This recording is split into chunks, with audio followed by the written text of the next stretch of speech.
بسم اللہ الرحمن الرحیم۔ رسول اللہ صلی اللہ علیہ وآلہ وسلم نے ارشاد فرمایا، تکلیف دہ بات سن کر اللہ سے زیادہ صبر کرنے والا کوئی نہیں ہے۔ کم بخت مشرک کہتے ہیں کہ اللہ اولاد رکھتا ہے اور پھر بھی وہ انہیں معاف کرتا ہے اور انہیں روزی دیتا ہے۔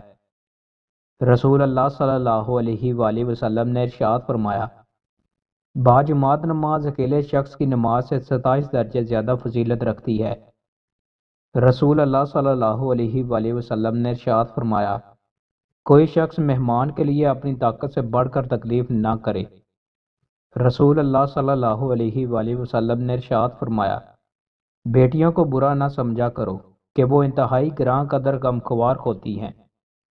رسول اللہ صلی اللہ علیہ وآلہ وسلم نے ارشاد فرمایا، صدقہ گناہوں کو ایسے ہی مٹاتا ہے جیسے پانی آگ کو بجھاتا ہے۔ رسول اللہ صلی اللہ علیہ وآلہ وسلم نے ارشاد فرمایا، اللہ تعالیٰ نے مسافر کو آدھی نماز اور روزہ معاف کر دیا ہے اور اسی طرح حاملہ اور دودھ پلانے والی عورت کو بھی۔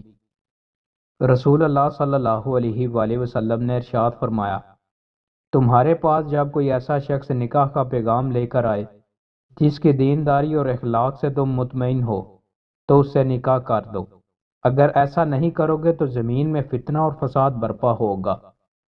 رسول اللہ صلی اللہ علیہ وآلہ وسلم نے ارشاد فرمایا، بلا شبہ لوگ جب کسی کو ظلم کرتا دیکھیں اور پھر اس کے ہاتھ نہ پکڑے تو قریب ہوتا ہے کہ اللہ ان سب کو عذاب کی لپیٹ میں لے لے۔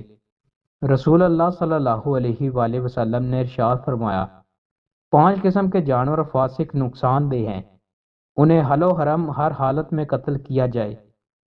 نمبر 1 سانپ، نمبر 2 کوا جو سیاہ و سفید ہو، نمبر 3 چوہیا، نمبر 4 کاٹنے والا کتا، نمبر 5 اور چیل۔ دوستو، مزید اچھی ویڈیوز کے لیے ہمارے چینل کو سبسکرائب لازمی کریں۔ بہت شکریہ۔